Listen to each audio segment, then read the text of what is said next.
Assalamualaikum warahmatullahi wabarakatuh.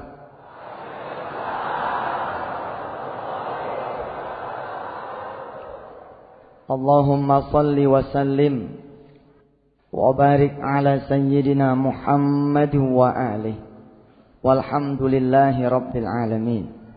Beberapa minggu terakhir saya banyak didatangi oleh keluarga-keluarga yang mengadu ini, mengadu itu. Coba dah kita bahas bagaimana sih caranya menjadi keluarga yang sakinah, mawaddah, warahmah. Barangkali ibu bapak ada yang mengenal keluarga saya. Boleh ditanya dah sama istri saya. Selama 7 tahun saya menikah kurang lebih dengan istri saya. Barangkali tidak ada satu hari pun saya yang berantem sama istri saya. Kadang-kadang saya ngomong sama istri gitu, "Mah, ribut yuk," gitu. Belum pernah ribut nih. Kadang-kadang kalau ngeliat orang lain kan ada yang rumah tangganya tiada hari tanpa ribut, tiada hari tanpa mengeluh, tiada hari tanpa teriak susah. Apakah Ustadz keluarga tidak susah? Ya ampun ibu, kalau tahu mah gitu. Cuma kadang-kadang nih mulut menyampaikan keluhannya kemana? Menyampaikan keluhannya ke Allah. Istri saya walaupun usianya jauh dari saya ya, tahun 99 kami menikah. Tapi kesabaran istri saya subhanallah. Dia kalau ada sesuatu yang tidak dia sukai dari saya, umumnya itu paling cepat 1 hari dia baru mengemukakan kepada saya. Tidak langsung diserang gitu. Kan banyak ya, bukan di sini nih. Banyak ada yang tidak suka aja langsung menyerang. Dia tidak tuh. Dia tahan dulu. Lalu saya tahu rahasianya. Kenapa dia bisa menahan dulu? Dia milik ke Allah dulu. Kan ilmunya begitu tuh. Kalau punya masalah ke Allah dulu. Kalau ada yang digelisahin ke Allah dulu. Kalau ada yang dikeluhin ke Allah dulu. Nah termasuk ketika dia gelisah, misalkan ada sikap saya, ada SMS yang nyelonong masuk, ada perempuan dari Medan bawa koper, pengen minta dilamar sama saya. Bener ibu. Kalau istrinya orang lain pingsan tuh, bawa koper udah siap-siap. Kalau tua maka gak sebanding nih. Ya kan repot urusannya. Enggak tuh. Istri saya santai gitu. Baru sehari 2 hari baru bilang dah, "Kak, kemarin ada yang datang tuh." Gitu. Kapan? Nah, baru cerita. Tapi suasana udah dingin, udah adem. Kita cerita deh ya, bagaimana membangun keluarga sakinah. Barangkali keluarga saya bukan keluarga yang harus dicontoh. Masih banyak lagi keluarga-keluarga yang mesti dicontoh yang jauh lebih lama daripada saya. Dan yang harus lebih kita contoh lagi siapa? Tentu saja Rasulullah sallallahu alaihi wasallam. Tapi baik, kita coba kupas walaupun tidak berurutan. Kita berdoa kepada Allah, mudah-mudahan bukan cuma rumah tangga kita yang bahagia, tapi juga rumah tangga anak mantu kita, ya. Cucu ibu barangkali berumah tangga, mudah-mudahan kita doakan menjadi rumah tangga yang sakinah, mawaddah, warahmah. Allah menjadikan rumah tangga kita seperti rumah tangganya Yusuf dan Zulaikha, seperti rumah tangganya Nabi Allah Adam dan Hawa, seperti rumah tangganya Nabi Allah Muhammad sallallahu alaihi wasallam dan Khadijatul Kubra. Itu yang kita kemudian dengar ketika dulu kita menikah gitu. Dalam doa yang dibacakan di khutbah nikah, dalam doa yang dibacakan oleh kiai-kiai ketika kita kemudian melangsungkan pernikahan. Suatu hari seorang suami yang datang kepada saya. Terus dia bilang, "Ustadz, kenapa ya? Saya punya rezeki kok kayaknya nggak pas gitu." Nggak pas bagaimana? Ya nggak pas sama pendidikan saya, nggak pas sama apa yang saya inginkan. Ada nggak jalan keluarnya supaya pekerjaan yang saya inginkan itu dapat dan sesuai dengan apa yang saya harapkan? Di dalam surah Ibrahim Allah menyatakan di sana, "Qul ya ibadiyalladzina amanu yuqimus shalah." Nomor 1, perhatiin sholatnya. Sehingga dalam konselingan tersebut saya bilang begini sama tuh orang, "Pak, sholatnya bagaimana? Udah pas apa belum?" Maksudnya Ustaz, udah sholat tepat waktu belum? Berjamaah atau tidak? ngidupin sholat-sholat sunnahnya apa kagak. Kalau koreksian ini berhenti di jawaban dia kagak, mendingan pulang dulu. Ini dulu diberesin. Jangan melangkah ke yang lain dulu. Qul ya ibadiyalladzina amanu yuqimus shalah. Benerin dulu sholatnya. Itu saja Ustaz. Itu dulu, bukan itu saja. Masih ada yang lain. Nanti hitung, saya bilang. Ini hari apa, tanggal berapa, persis sebulan datang kemari lagi. Nanti kita akan kasih tips yang lain. Terus sekarang kerja di mana? Sekarang nggak punya kerjaan Ustaz. Loh, bukan cuman nggak pas dong berarti. Nggak punya kerjaan juga. Iya Ustaz. Ya sudah. Kalau memang begitu, benerin sholatnya dulu. Pulang dia. Kira-kira dapat berapa lama sesuai dengan yang dijanjikan, dia datang lagi. Datang udah lain tuh. Sebelumnya nggak bawa apa-apa. Kemudian pas datang lagi bawa anggur, bawa segala macam. Mukanya juga terang. Begitu baru datang langsung ngacungin jempol 2 biji. Apa dia bilang? Top dah Ustaz, top. Top apanya? Emang sholat nomor 1 dia bilang. Saya datang Senin. Saya pengen rizki dari Allah. Tapi dipanggil sama Allah agak mau. Hayya alal falah. Ayo sini saya bagi kebahagiaan kata Allah. Tapi kita nyari kebahagiaan dengan jalan kita. Enggak ketemu. Habis jalannya Allah enggak kita tuju. Terus apa lagi? Jadi saya dikasih tahu sama dia. Rezeki mau nambah. Iya Ustaz. Sholat sunahnya kagak. Saya tambahin. Ba'diyah, qobliyah, ba'diyah. Sholat duha. Sholat hajat. Sholat taubat. Birrul walidain. Macam-macam dah. Sampai sholat malam. Apa yang terjadi? Selasa, Rabu, Kamis, Jumat. Kemudian dia ada panggilan kerja. Yang gajinya 2 kali lipat daripada gaji yang dulu terakhir dia terima. Nomor 1. Kalau keluarga mau sakinah. Hidupin tuh yang namanya sholat dengan benar. Omong kosong dah. Omong kosong. Rumah yang dibangun. Tapi ahli rumahnya ini tidak menjadi orang-orang yang ahli sholat. Atau sholat tapi melalaikan sholatnya. Kenapa sholat begitu penting? Banyaklah sudah penjelasan yang lain. Saya ingin menjelaskan yang ada kaitannya dengan ekonomi. Banyak dari kita yang beranggapan sholat hanya punya dimensi akhirat.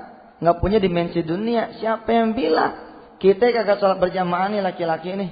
Kita bakal dibagi pembilang 27 pembilang. Rezeki kita. Kan sholat berjamaah.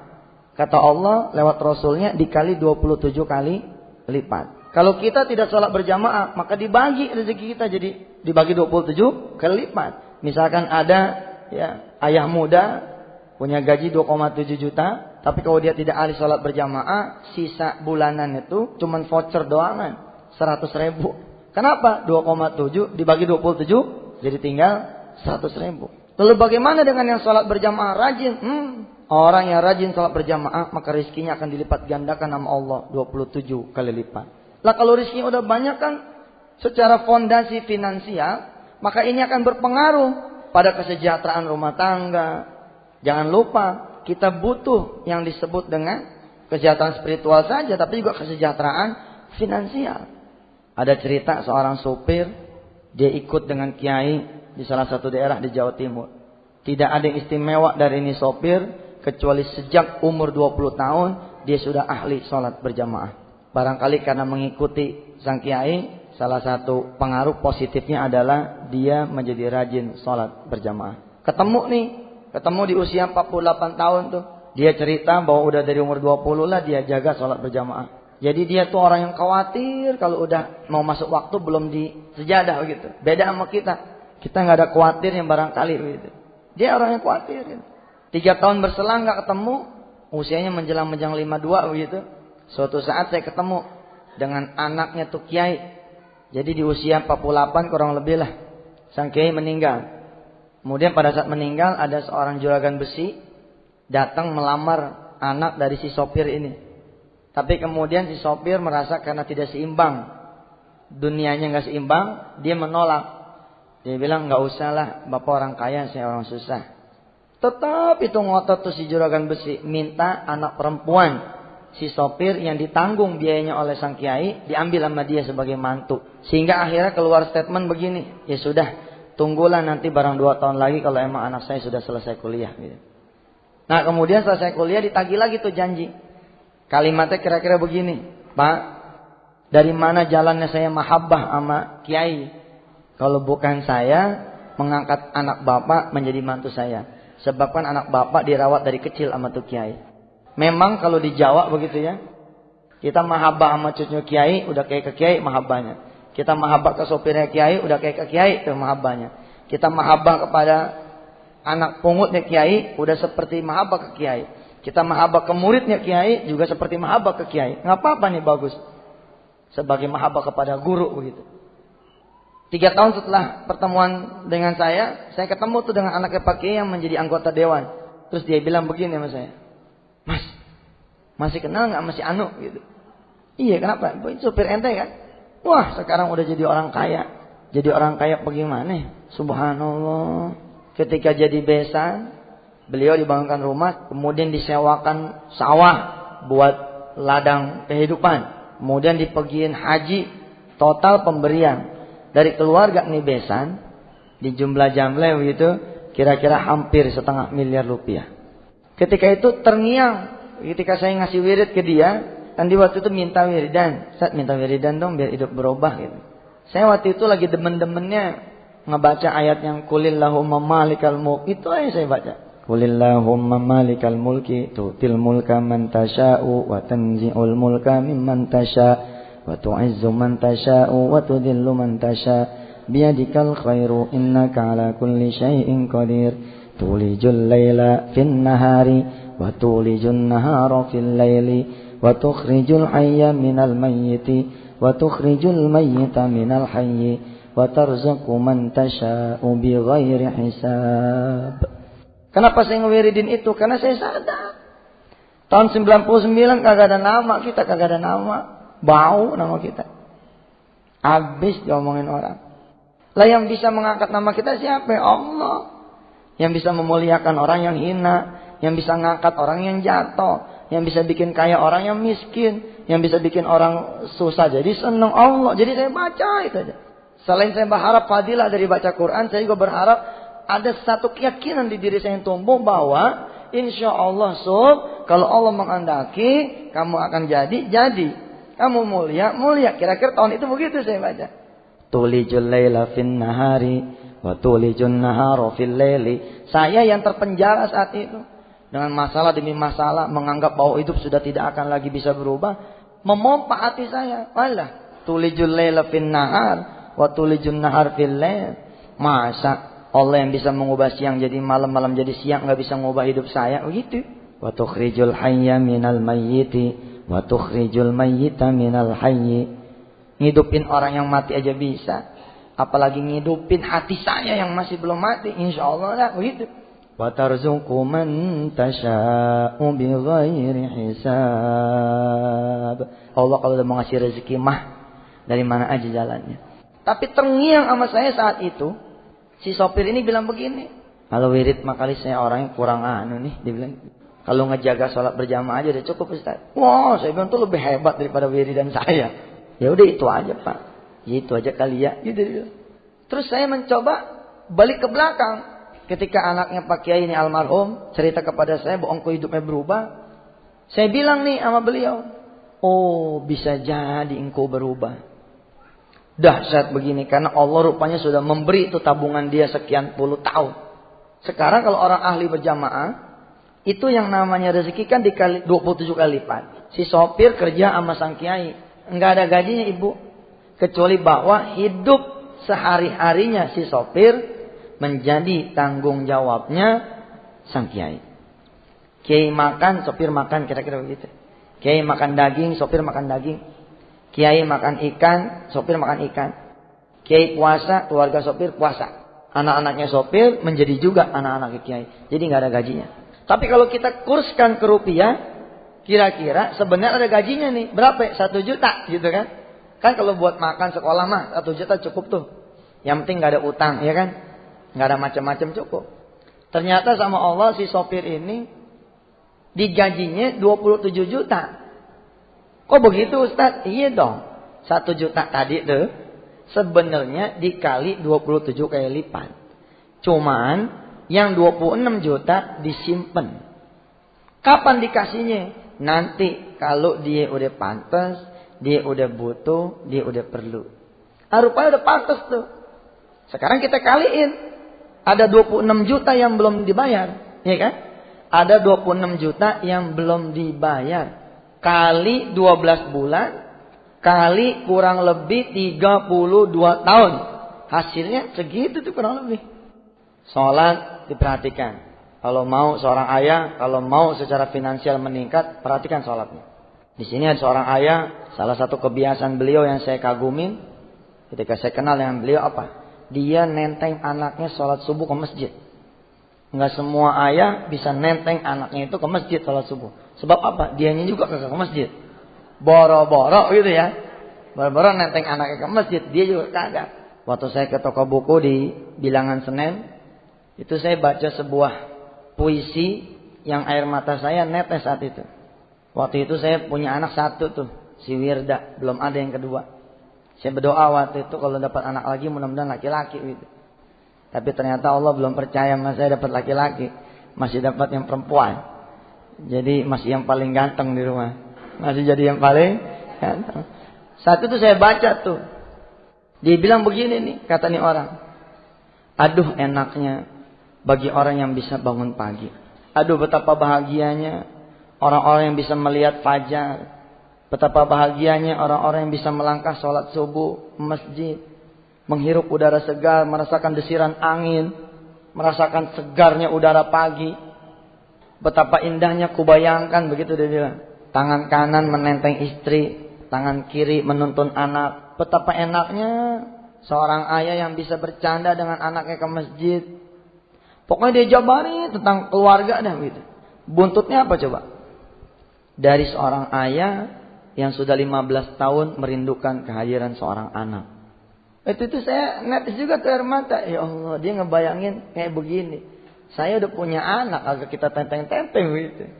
Nomor 1 adalah sholat. Maka kemudian Allah mewariskan doa buat kita.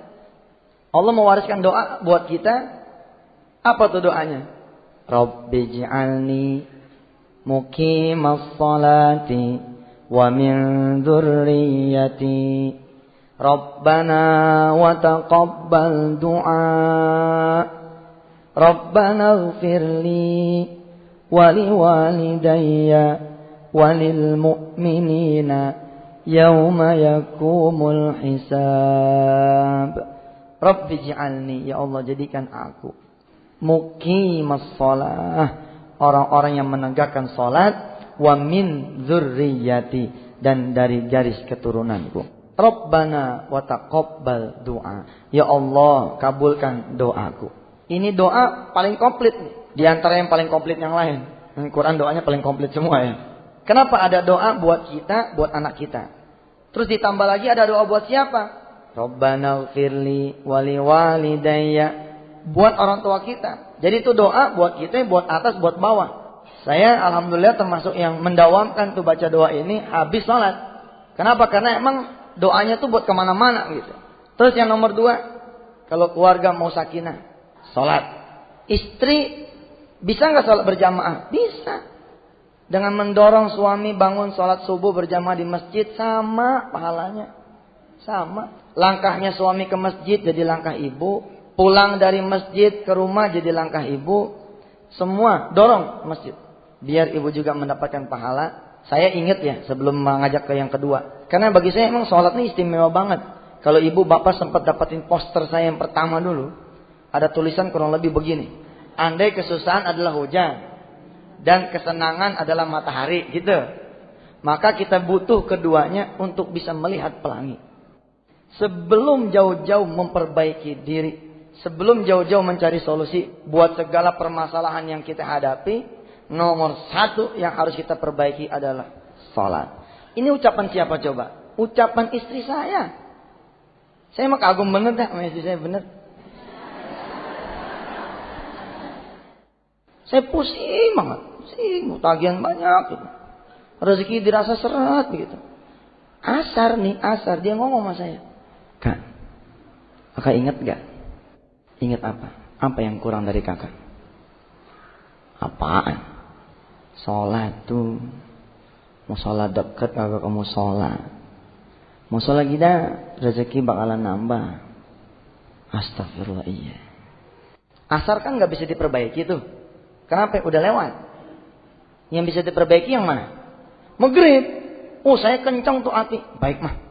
Kita maghrib papa ke musola dah. Barangkali dialog juga tuh menjadi salah satu terapi sakinah ya. Kalau sakinah.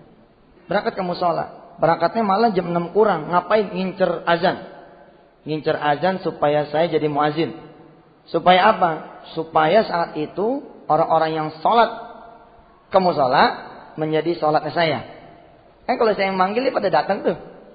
Jadi kan sholatnya dihitung sebagai sholat muazin juga. Habis sholat tetangga saya ngomong begini. Tumben, Sob, lagi ada di rumah nih. Saya bilang iya nih lagi ada di rumah. Padahal sering juga di rumah. Emang jadi ustadz bukan jaminan juga gitu, bukan. Yang jadi jaminan mah orang-orang yang bertakwa gitu. Ada Yusuf mah azannya lain, jadi orang pada datang gitu. Ntar jangan pulang ya, bentar kata dia gitu. Udah, Mbak dia, kemudian kita ngobrol sebentar. Saya bilang, saya pulang dulu dah. Ntar Isa balik lagi. Benar-benar. Dia ke dalam rumah, dia ngasih tentengan tuh. Kalau nggak salah ada pepaya, ada apa lagi tuh. Pokoknya buah-buahan lah ya. Saya bawa pulang nih buah. Assalamualaikum. Salam. Istri saya cium tangan. Dia ngeliat tentengan. Waduh, baru sholat sekali udah bawa tentengan. Subhanallah.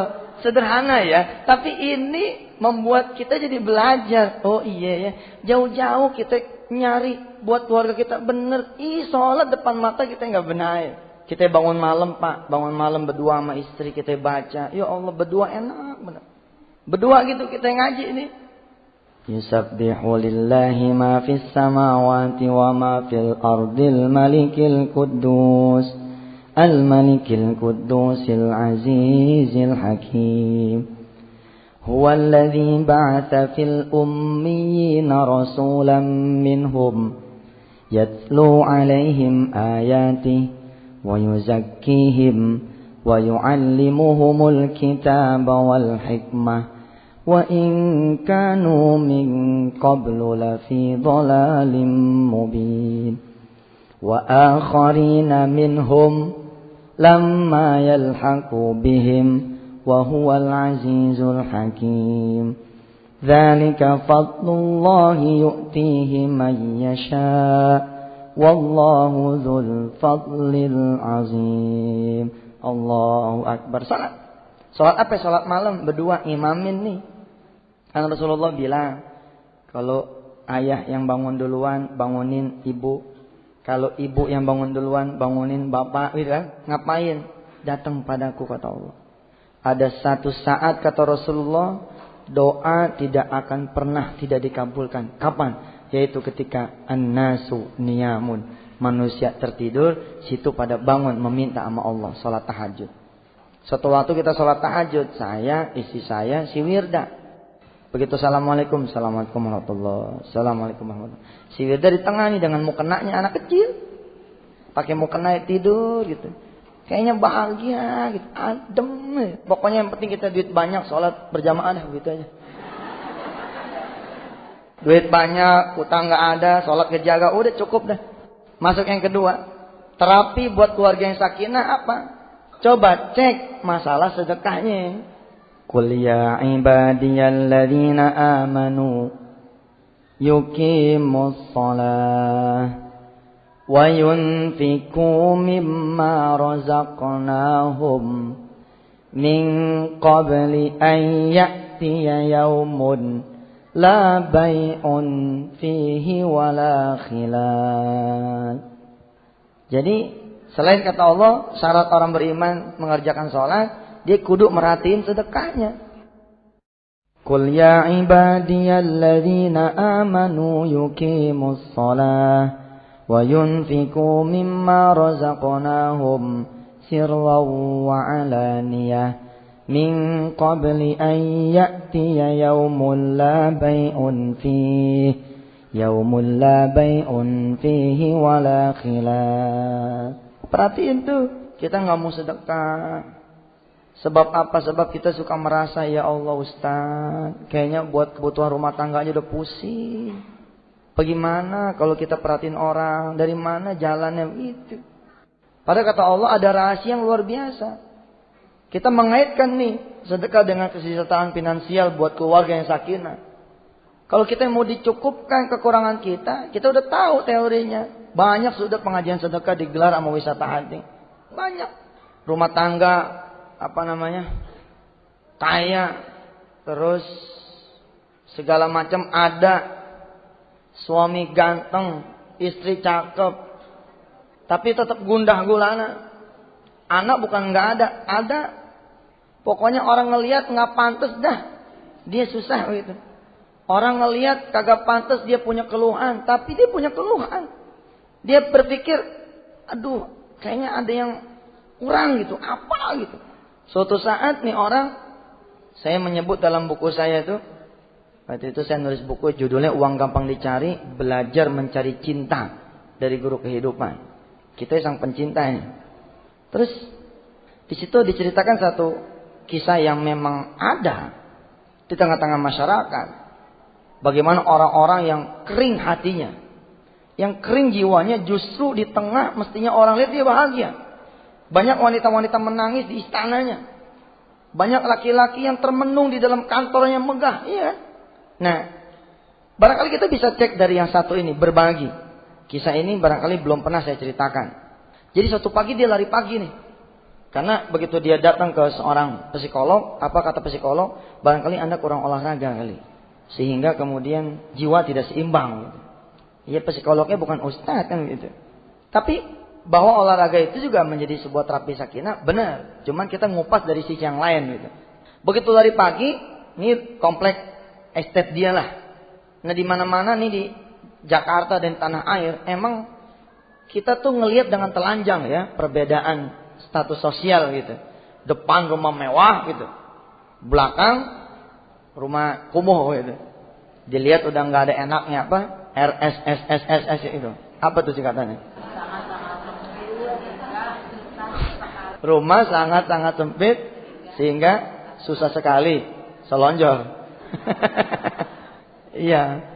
Jadi ketemunya WC lagi gitu. Subhanallah. Nih, begitu dia lari pagi muter, dia ngeliat ada seorang ibu nangis. Bingung dia, ada orang subuh-subuh begini nangis gitu. Jalan lagi dia, lari. 2 putaran masih ngeliat nih ibu. 4 putaran agak tahan dia. Kagak tahan dia nanya. Ibu, kenapa nangis? Gelap-gelap begini nangis. Si ibu dongakin kepalanya ngelihat nih orang, dia jawab, saya habis dipecat. Bingung dia. Habis dipecat subuh-subuh begini siapa yang mecat? Dia duduk juga tuh, duduk dengan anduknya, duduk dengan pakaian trainingnya. Di samping nih ibu, sesuatu yang belum pernah barangkali dia lakukan. Lah kalau kita emang temannya orang miskin lolo, begal sama dia. Lah kalau dia pada orang kaya belum tentu gitu. Maaf ya, banyak lah sekarang orang kaya yang soleh banyak. Tapi saya mengingatkan barangkali kita berbagi kurang. Sehingga pemenuhan hati baru sebelah. Lihat komposisinya. Qul ya ibadiyalladzina amanu yuqimus shalah wa yunfiqu mimma razaqnahum. Kalau salat doang, ke Allah doang, sebelah kita. Sebelah yang penuh. Sebelah lagi belum. Maka kalau mau komplit, sedekah, sholat, sedekah, sholat, sedekah, sholat, sholat, sedekah, sholat, sedekah, sholat, sedekah. Begitu, komplitin. Dia duduk sama si ibu yang miskin nih. Terus dia ngomong, kok pagi-pagi dipecat? Emang ibu kerja apa? Terus dia bilang, saya buruh cuci pak. Loh kok ada buruh cuci pagi-pagi dipecat? Bagaimana ceritanya sih? Pak, saya udah 4 hari gak masuk. Habis bagaimana? Anak meriang, suami juga sakit. Saya bingung, mau jalan juga bingung, ninggalin mereka berdua. Apa ya tega saya nyuci, sementara mereka berdua susah, butuh saya. Namanya simpanan lagi ada pak, saya mencoba tidak kerja dulu dah gitu. Oh, rupanya dia buruh cuci harian. Lah terus, pagi-pagi pak sebelum subuh emang saya biasa datang. Saya datang ke rumah majikan saya. Begitu dibuka pintu, apa kata majikan saya? Maaf, udah ada yang baru. Udah begitu doang. Hati saya sedih. Padahal saya berharap cuma 25.000 saya bisa bawa pulang nih pagi ini. Istighfar tuh nih orang. Astagfirullah. Yang benar ibu? Iya pak.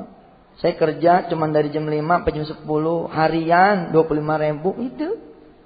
Udah nyapu ngepel ngegosok dah jam 10 kelar kan begitu ya. Sekarang kan banyak tuh buruh-buruh rumah tangga yang harian begitu sifatnya, nggak tinggal di rumah. Terus suami beneran sakit? Iya Pak, sakit. Anak sakit. Ya sudah, ikut ke rumah saya dulu yuk. Gitu dibilang. Ikut nih diteteng nih. Istrinya bingung. Si bapak hari pagi pulang bawa nenek-nenek. Apa kata si suami? Nah, nih bikinin teh anget, gorengin pisang. Apa kayak ayo pagi-pagi ini. Terus kita mandi dah. Istrinya bingung, benar-benar bingung istrinya. Apain itu? Begitu istrinya mandi segala macam rapi, si suami baru ngomong sama istrinya, Papa ketemu nih, begini cerita. Oh, kalau begitu mas sebentar, kata istrinya. Dia masuk ke kamar, dia bawa syal.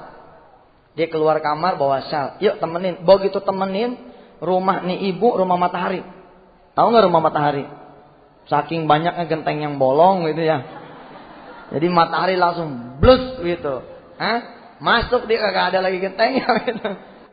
Ibu, bapak, secara psikologis kenapa Allah menyuruh kita berbagi supaya tumbuh rasa syukur di hati kita. Kalau sudah tumbuh rasa syukur di hati kita, bohong kalau kita kemudian enggak bahagia. La in syakartum la azidannakum wa la in kafartum inna adzabi lasyadid. Kalau kamu bersyukur, aku akan tambahin nikmatku. Tapi kalau kamu kufur, aku akan tarik. Kita sakit ya, ibu sakit, tapi kaki kiri dipakein kaos kaki sama cucu yang sebelah sini.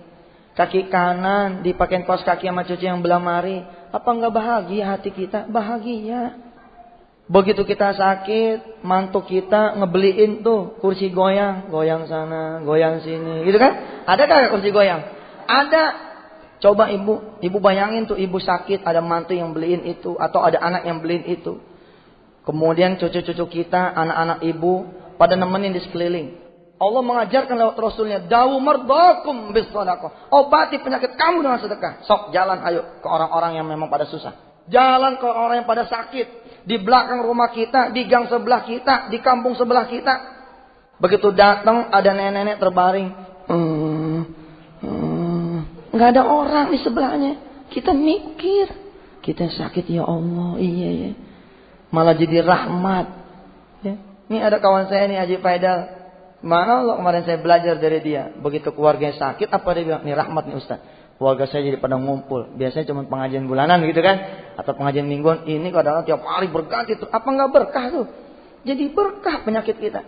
Begitu kita ngeliat si nenek. Ya Allah kayak begini sakit. Nggak ada orang. Coba. Kan bersyukur tuh hati. Begitu hati bersyukur timbulnya apa? Iya penyakit saya emang gak ada apa-apanya dah. Gitu. Kita jalan lagi ketika kita sedih. Jalan kemana? Ke rumah sakit.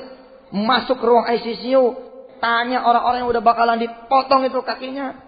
Kita liatin tuh, bayangin. Kita punya utang 200 juta. Kita masuk ke dia, kita bisikin. Tuker yuk.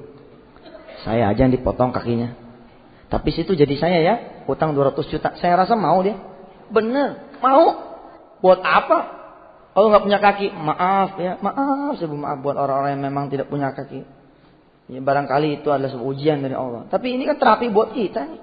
Kita jalan ke orang-orang yang lebih susah lah. Jadi secara psikologis berbagi itu akan menjadi fundamental bagi sebuah keluarga yang sakinah. Karena rumah tangga ini berhenti dari mengeluh. Kenapa? Karena dia melihat ada orang-orang lain yang lebih susah dari dia. Termasuk nih orang. Begitu dia masuk ke rumah si ibu tadi. Dia ngelihat bapaknya lagi dikompres pakai anduk. Anaknya dua sebelah lagi. Apa dia bilang? Udah. Mulai sejak ini ibu nanti kerja sama saya. Tapi nggak usah sekarang. Sembuhin aja dulu semua yang ada di sini nih. Berhari-hari sampai beberapa minggu begitu. Ini orang mendapatkan kesegaran baru. The new look. Ada penglihatan yang baru. Fresh. Ternyata apa dia bilang? Benar. Benar. Berbagi akan memenuhi hati kita begitu menjadi penuh. Kita ya Pak jajal dah. Bawa makanan. Ayam goreng gitu ya. Yang dibumbuin. Terus bawa tempe apa segala macam. Cari rumah tangga yang udah gak ketemu makanan. Percaya gak omongan saya? Nih, begitu kita kasih makanan sama dia, keluarga itu kan tersenyum merekah tuh. Ada yang bawain makanan. Siapa yang bahagia duluan coba? Sebenarnya yang bahagia duluan kita ngelihat dia pada ketawa tuh. Ya Allah. Mana lu? Nomor 2, selain sholat adalah Kemudian yang ketiga, kata Allah, kalau kita punya keluarga nih, kita punya diri, kita punya hidup, mau senang, mau bahagia, jangan kebanyakan ngelihat bintang di langit. Paham? Capek.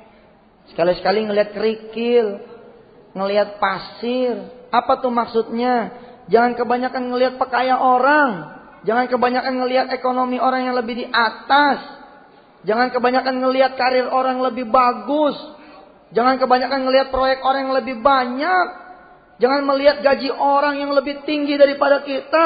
Lihatlah orang yang di bawah dari kita. Itu yang akan lebih menenteramkan hati.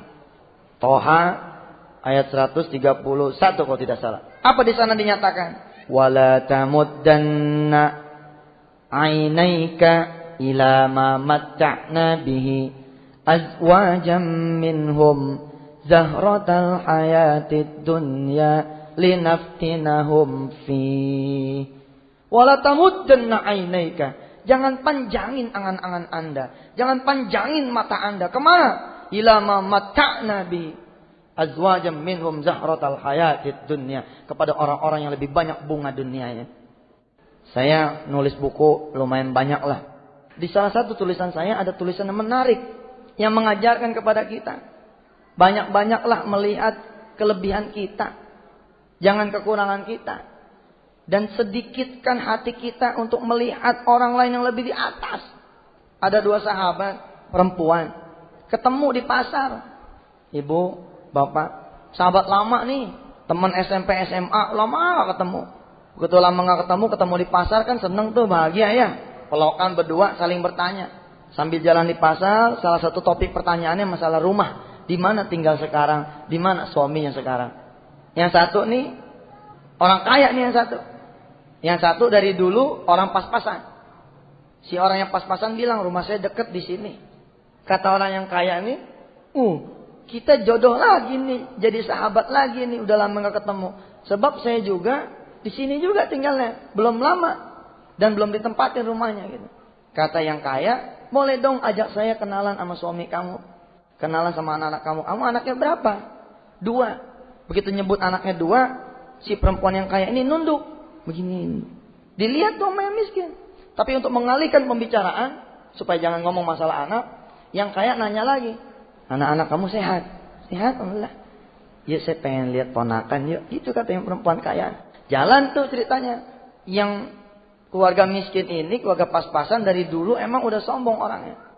Nggak pengen ketahuan kalah gitu. Pokoknya pengennya menang mulu. Dia mikir sepanjang di jalan, rumah mana yang bisa gua tunjuk ya gitu. Iya, nggak pengen diketahui begitu. Sebenarnya kalau tidak pengen diketahui kefakiran, bagus. Tapi kalau buat sombong aja, udah mah miskin sombong mah tuh dah. Ya kan kalau kaya sombong terhadap pantas gitu ya. Hah? Lah miskin sombong, aduh ya Allah. Allah seneng sama orang-orang yang miskin tawadhu, tapi Allah lebih seneng sama orang-orang yang kaya yang juga tawadhu. Allah seneng sama orang-orang kaya yang sedekah, tapi Allah lebih senang sama orang-orang yang miskin yang mau sedekah. Nah. Dia nyari di rumah, celangak-celingak, ada nih rumah digembok. Ada rumah digembok. Apa kata si perempuan yang pas-pasan nih? Apa kata dia? Ini seharusnya ada pembantu saya di dalam. Suami saya lagi keluar, anak saya juga lagi keluar sama suami saya. Ini rumah yang jaga pembantu. Tapi kemana ya? Kok rumah pakai digembok gitu? Yang kaya tertegun. Si orang yang kaya ini, si perempuan kaya ini tertegun melihat kelakuan ini sahabatnya. Apa dia bilang? Dia buka tas. Ini bukan kuncinya. Itu. Paham nggak? Paham ya? Ini bukan kuncinya. Maksudnya ijajal dulu, bukan kuncinya itu. Aduh, dia bilang gitu. Kamu kok nggak berubah dari dulu? Kalau kamu ngelihat saya, barangkali saya lebih beruntung dari kamu. Tapi enggak tuh, saya melihat kamu yang lebih beruntung. Kamu punya anak 2, saya belum. Saya punya rumah begini mewahnya, begini bagusnya, yang kamu aku sebagai rumah kamu, padahal ini rumah saya. Lah ini yang saya beli, dia bilang begitu. Coba tuh ibu, Coba tuh Bapak, ada tetangga saya, alhamdulillah sekarang tuh sudah tidak lagi mengeluh. Dulu juga emang gak mengeluh. 2 kakak beradik, pas-pasan hidupnya. Tapi tuh anak ngebrojol mulu. Lah kakaknya kaya, tapi anak mampet kayaknya gitu, kagak keluar. Kan di sini akhirnya malah tumbuh saling berbagi begitu. Kadang-kadang adiknya nganterin ke kakaknya tuh anak supaya si kakak merasa punya anak gitu. Kemudian si kakak juga ngebantu adiknya, jadi manis gitu. Kita banyakin melihat yang di bawah kita. Kalau kita banyakin melihat yang di bawah, insya Allah, hati kita lebih banyak ademnya, lebih banyak tentremnya, lebih banyak syukurnya begitu ketimbang mengeluhnya. Terakhir, sebuah rumah tangga yang sakinah, mawaddah warahmah enggak bisa kemudian dijalankan tanpa kita mencintai Rasulullah sallallahu alaihi wasallam. Apa maksudnya tuh Ustaz? Banyak penjelasannya, tapi satu yang mau saya angkat adalah banyak sekali rumah tangga yang sudah tidak ada sunnah Rasulullah di dalam rumah tangga itu. Salah satunya apa coba? Yang paling gampang. Baca Quran. Kebiasaan Rasulullah. Istighfar. Apalagi tuh? Mencintai salawat. Terus puasa sunnah. Itu rumah hiasannya itu adalah sunnah itu. Itu hiasan tuh. Sunnah tuh menjadi hiasan. Nih sunnah yang udah hilang. Sederhana ini mah. Kalau mau tidur, kita kan disunnahkan baca apa tuh? Baca kulhu, ya kan? Qul a'udzu birabbil falaq, qul a'udzu birabbin nas, disambung terus alif lam mim sampai seterusnya. Coba yuk kita baca bareng-bareng. A'udzu billahi minasy syaithanir rajim. Bismillahirrahmanirrahim. Qul huwallahu ahad.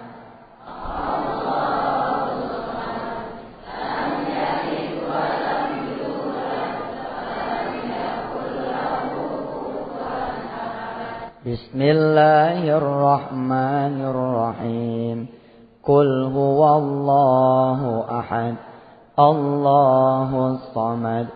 Lam yalid wa lam yulad wa lam yakul lahu kufuwan ahad. Bismillahirrahmanirrahim. Qul huwallahu ahad. Allahus samad. Lam yalid wa lam yulad wa lam yakul lahu kufuwan ahad. La ilaha illallah wallahu akbar. Bismillahirrahmanirrahim. Qul a'udzu birabbil falaq.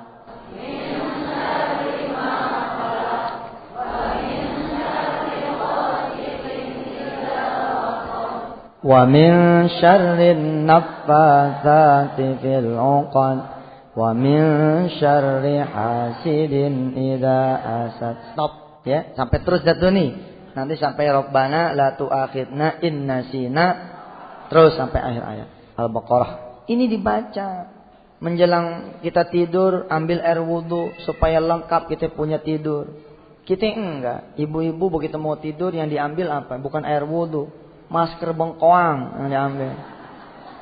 Begitu suami mau pulang mau nyium, idih, gue nyium badut. Masker bengkoang boleh pakai kan buat nyenangin suami, tapi ambil wudhu dulu, gitu ya. Jadi yang nomor 4 apa tadi? Menghidupkan sunnah-sunnah Rasul. Cari apa yang bisa kita hidupkan. Baik ibu bapak yang dirahmati Allah, ini dulu yang bisa saya beri. Terima kasih atas perhatiannya.